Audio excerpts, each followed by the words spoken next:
દર્શક મિત્રો, ડેલી બોડેલી ન્યૂઝમાં આપનું હાર્દિક સ્વાગત કરું છું. મયુદ્દીન ખત્રી.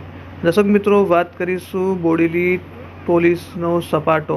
એક સાથે 26 ઈસમોને જુગાર રમતા ઝડપી લીધા છે. જી હા, બોડેલી પોલીસે જંડ ગામેથી જુગાર રમતા 26 જેટલા ઈસમોને ઝડપી લીધા છે. વાત કરીશું બોડેલી પોલીસ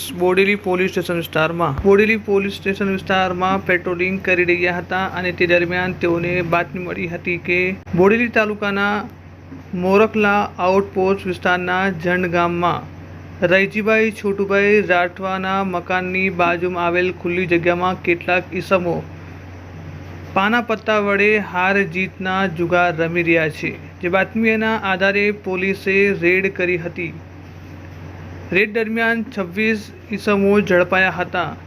તેઓ પાસેથી દાવ પર લગાવવામાં આવેલ રોકડા 27,000, અંગઝડતીના રોકડા રૂપિયા 30,500, મોબાઈલ 13 નંગ જેની કિંમત 70,000, જે પૈકી 1,27,500નો મુદ્દામાલ કબજે કર્યો હતો. 26 ઈસમો વિરુદ્ધ જુગાર ધારા કલમ 12 મુજબનો ગુનો દાખલ કરી કાર્યવાહી હાથ ધરી છે.